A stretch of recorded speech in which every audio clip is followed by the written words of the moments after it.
ओम शांति। आज हम 11 अप्रैल 86 की अव्यक्तवाणी सुनते हैं।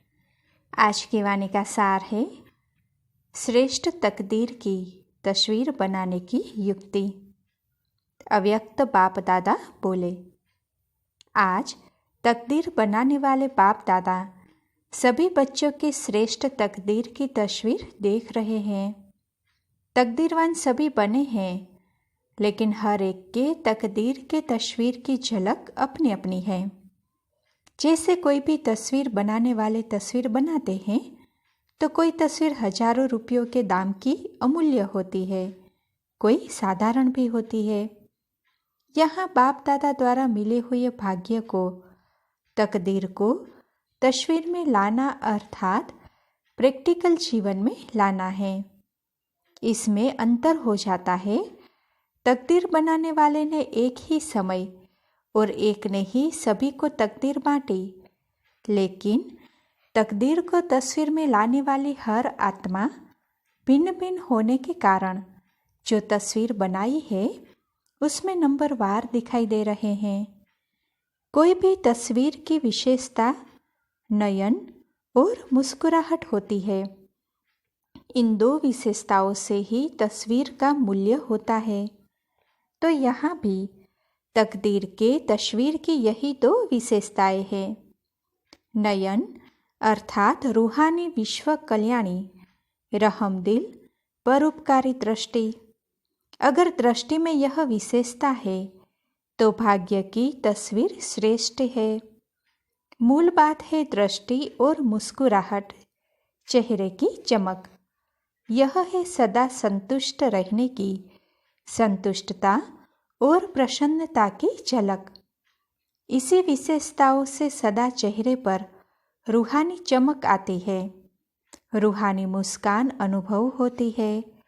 यह दो विशेषताएं ही तस्वीर का मूल्य बढ़ा देती है। तो आज यही देख रहे थे, तकदीर की तस्वीर तो सभी ने बनाई है। तस्वीर बनाने की कलम बाप ने सबको दी है। वह कलम है श्रेष्ठ स्मृति, श्रेष्ठ कर्मों का ज्ञान। श्रेष्ठ कर्म और श्रेष्ठ संकल्प अर्थात स्मृति, इस ज्ञान की कलम द्वारा हर आत्मा अपने तकदीर की तस्वीर बना रही है और बना भी ली है। तस्वीर तो बन गई है, नैन चैन भी बन गए हैं। अब लास्ट टचिंग है संपूर्णता की, बाप समान बनने की। डबल विदेशी चित्र बनाने ज़्यादा पसंद करते हैं ना, तो बाप दादा भी आज सभी की तस्वीर देख रहे हैं। हर एक अपनी तस्वीर देख सकते हैं ना कि कहाँ तक तस्वीर मूल्यवान बनी है। सदा अपनी इस रूहानी तस्वीर को देख इसमें संपूर्णता लाते रहो।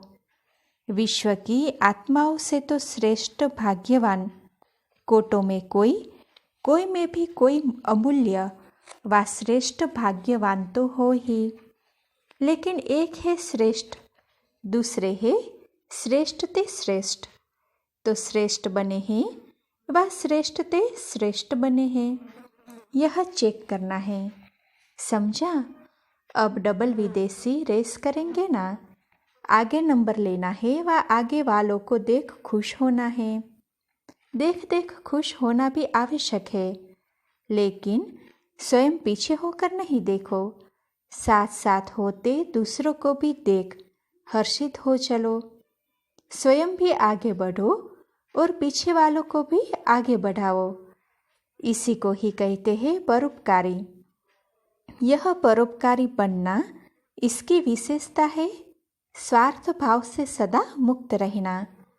हर परिस्थिति में, हर कार्य में, हर सहयोगी संगठन में जितना निस्वार्थपन होगा उतना ही परोपकारी होगा। स्वयं सदा भरपूर अनुभव करेगा, सदा प्राप्ति स्वरूप की स्थिति में होगा। तब परोपकारी के लास्ट स्टेज अनुभव कर और करा सकेंगे। जैसे ब्रह्मा बाप को देखा लास्ट समय की स्थिति में उपराम और पर उपकार, यह विशेषता सदा देखी। स्व के प्रति कुछ भी स्वीकार नहीं किया, न महिमा स्वीकार की, न वस्तु स्वीकार की, न रहने का स्थान स्वीकार किया। स्थूल और सूक्ष्म, सदा पहले बच्चे, इसको कहते हैं परोपकारी। यही संपन्नता की संपूर्णता की निशानी है। समझा? मुरलिया तो बहुत सुनी, अब मुरलीधर बन, सदा नाचते और नाचते रहना है। मुरली से सांप के विष को भी समाप्त कर लेते हैं। तो ऐसा मुरलीधर जो किसी का कितना भी कड़वा स्वभाव संस्कार हो उसको भी वश कर दे, अर्थात उससे मुक्त कर नचा दे, हर्षित बना दे। अभी यह रिजल्ट देखेंगे कि कौन कौन ऐसे योग्य मुरलीधर बनते हैं। मुरली से भी प्यार है, मुरलीधर से भी प्यार है, लेकिन प्यार का सबूत है जो मुरलीधर के शुभ आशा है, हर बच्चे प्रति वह प्रैक्टिकल में दिखाना। प्यार की निशानी है जो कहा वह करके दिखाना। ऐसे मास्टर मुरलीधर होना, बनना ही है। अब नहीं बनेंगे तो कब बनेंगे?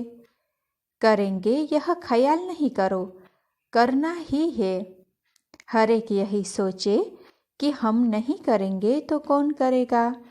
हमको करना ही है, बनना ही है। कल्प की बाजी जीतनी ही है।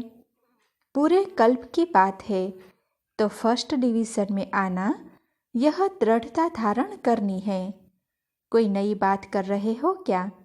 कितना बार की हुई बात को सिर्फ लकीर के ऊपर लकीर खींच रहे हो। ड्रामा की लकीर खींची हुई है, नई लकीर भी नहीं लगा रहे हो।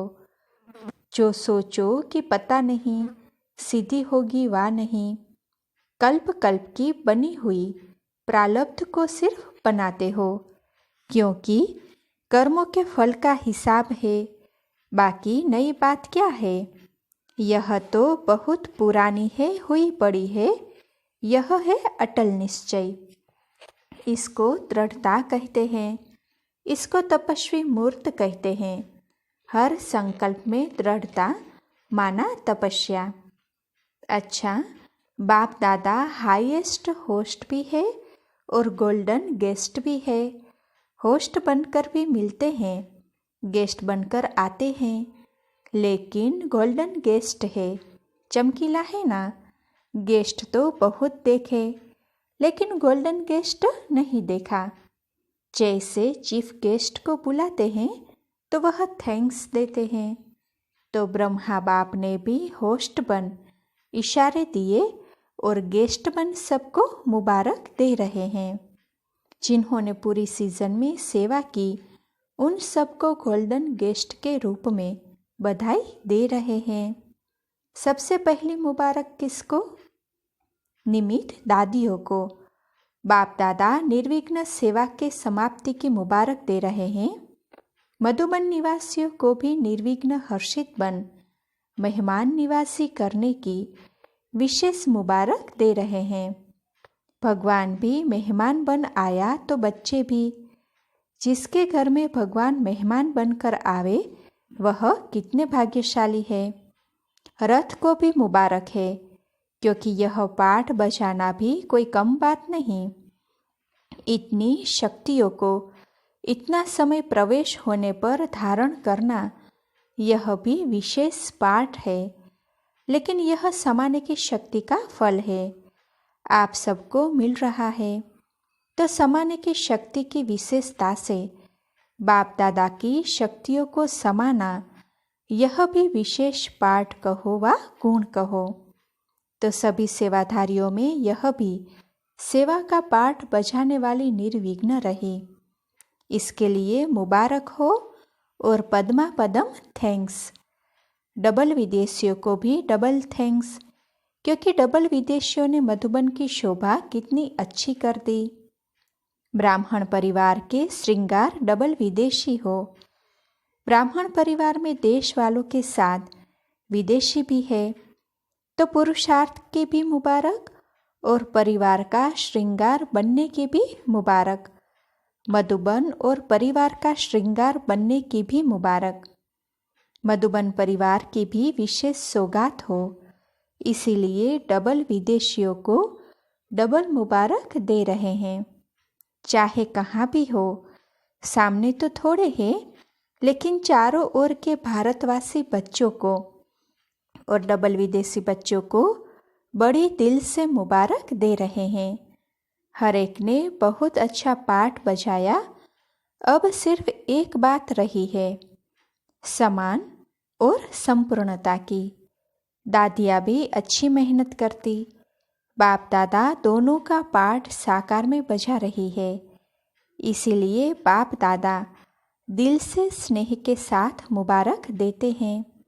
सबने बहुत अच्छा पाठ बजाया। ऑलराउंड सब सेवाधारी, चाहे छोटी सी साधारण सेवा है, लेकिन वह भी महान है। हर एक ने अपना भी जमा किया और पुण्य भी किया। सभी देश विदेश के बच्चों के पहुँचने की भी विशेषता मुबारक योग्य है।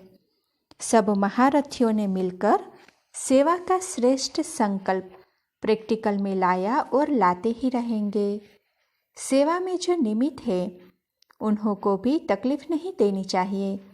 अपने अलबेलेपन से किसी को मेहनत नहीं करानी चाहिए। अपनी वस्तुओं को संभालना यह भी नॉलेज है। याद है ना ब्रह्मा बाप क्या कहते थे, रुमाल खोया तो कभी खुद को भी खो देगा।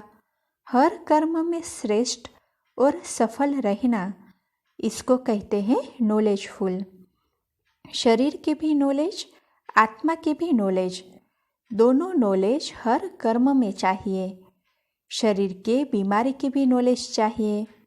मेरा शरीर किस विधि से ठीक चल सकता है, ऐसे नहीं आत्मा तो शक्तिशाली है, शरीर कैसा भी है।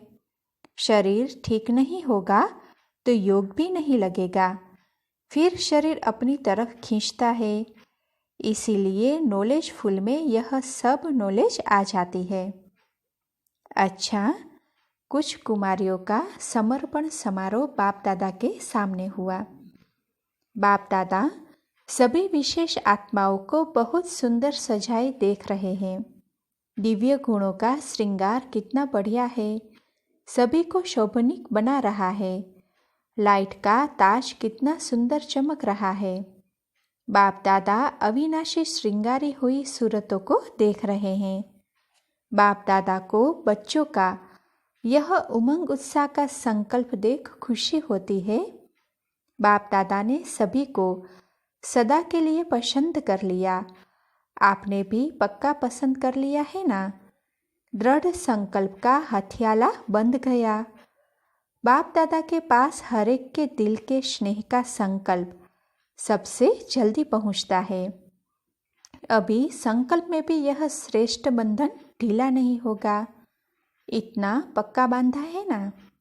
कितने जन्मों का वायदा किया। यह ब्रह्मा बाप के साथ सदा संबंध में आने का पक्का वायदा है और गारंटी है कि सदा भिन्न नाम रूप संबंध में 21 जन्म तक तो साथ रहेंगे ही। तो कितनी खुशी है, हिसाब कर सकती हो। इसका हिसाब निकालने वाला कोई नहीं निकला है।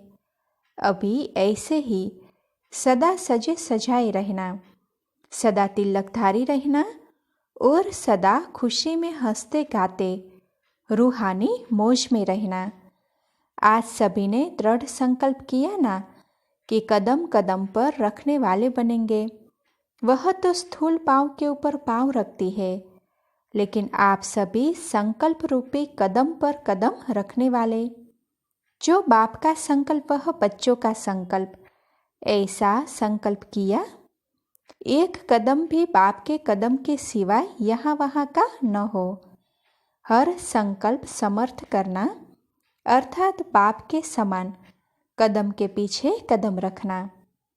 अच्छा, विदेशी भाई बहनों से जैसे विमान में उड़ते उड़ते आए, ऐसे बुद्धि रूपी विमान भी इतना ही फास्ट उड़ता रहता है ना।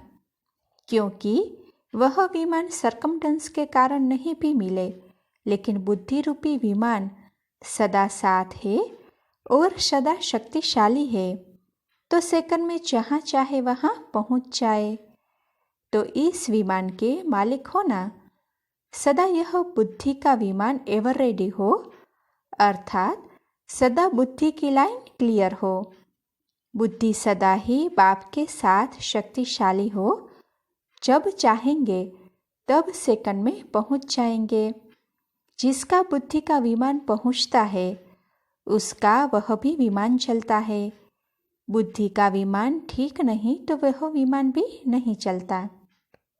अच्छा, पार्ट यो से पहला, सदा अपने को राजयोगी श्रेष्ठ आत्माएं अनुभव करते हो। राजयोगी अर्थात सर्व कर्मेंद्रियों के राजा। राजा बन कर्म इंद्रियों को चलाने वाले, न कि कर्म इंद्रियों के वश चलने वाले। जो कर्मेंद्रियों के वश चलने वाले हैं, उनको प्रजा योगी कहेंगे, राजयोगी नहीं। जब ज्ञान मिल गया कि यह कर्मेंद्रिया मेरे कर्मचारी है, मैं मालिक हूँ, तो मालिक कभी सेवाधारियों के वश नहीं हो सकता, कितना भी कोई प्रयत्न करे। लेकिन राजयोगी आत्माएं सदा श्रेष्ठ रहेगी। सदा राज्य करने के संस्कार अभी राजयोगी जीवन में भरने हैं।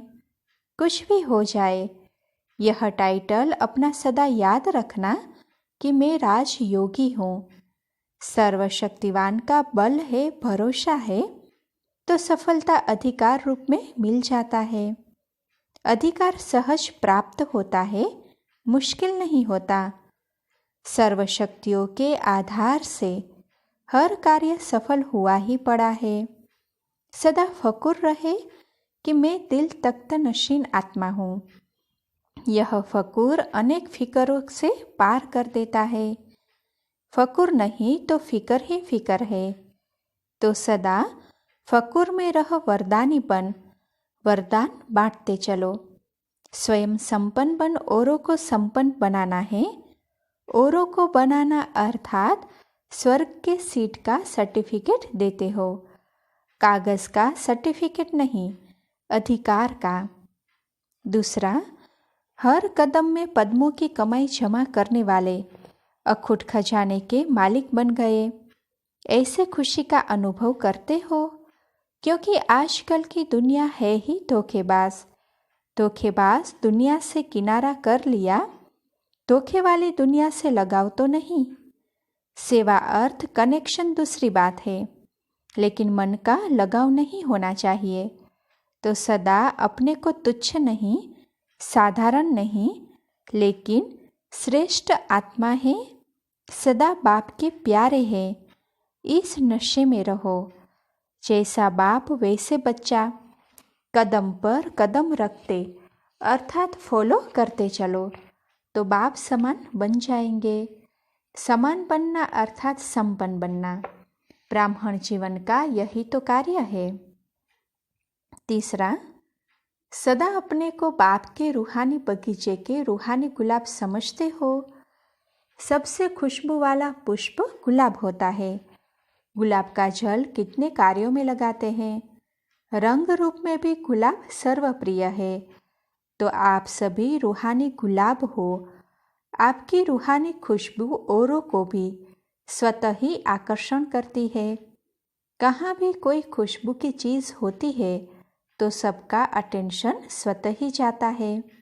तो आप रूहानी गुलाबों की खुशबू विश्व को आकर्षित करने वाली है, क्योंकि विश्व को इस रूहानी खुशबू की आवश्यकता है। इसीलिए सदा स्मृति रहे कि मैं अविनाशी बगीचे का अविनाशी गुलाब हूँ, कभी मुरझाने वाला नहीं, सदा खिला हुआ। ऐसे खिले हुए रूहानी गुलाब सदा सेवा में स्वतः ही निमित्त बन जाते हैं। याद की, शक्तियों की, गुणों की यह सब खुशबू सबको देते रहो। स्वयं बाप ने आकर आप फूलों को तैयार किया है, तो कितने सिकिलते हो। अच्छा, चौथा, सदा अपने को डबल लाइट अनुभव करते हो। जो डबल लाइट रहता है वह सदा उड़ती कला का अनुभव करता है, क्योंकि जो हल्का होता है वह सदा ऊंचा उड़ता है, बोझ वाला नीचे जाता है। तो डबल लाइट आत्माएं अर्थात सर्व बोझ से न्यारे बन गए। बाप का बनने से 63 जन्मों का बोझ समाप्त हो गया। सिर्फ अपने पुराने संकल्प व व्यर्थ संकल्प का बोझ न हो, क्योंकि कोई भी बोझ होगा तो ऊंची स्थिति में उड़ने नहीं देगा। तो डबल लाइट अर्थात आत्मिक स्वरूप में स्थित होने से हल्कापन स्वतः हो जाता है। ऐसे डबल लाइट को ही फरिश्ता कहा जाता है। फरिश्ता कभी किसी भी बंधन में नहीं बनता। तो कोई भी बंधन तो नहीं है, मन का भी बंधन नहीं। जब बाप से सर्व शक्तियाँ मिल गई तो सर्व शक्तियों से निर्बंधन बनना सहज है। फरिश्ता कभी भी इस पुरानी दुनिया के पुरानी देह के आकर्षण में नहीं आता, क्योंकि है ही डबल लाइट तो सदा ऊंची स्थिति में रहने वाले, उड़ती कला में जाने वाले फरिश्ते हैं। यही स्मृति अपने लिए वरदान समझ समर्थ बनते रहना। अच्छा, ओम शांति।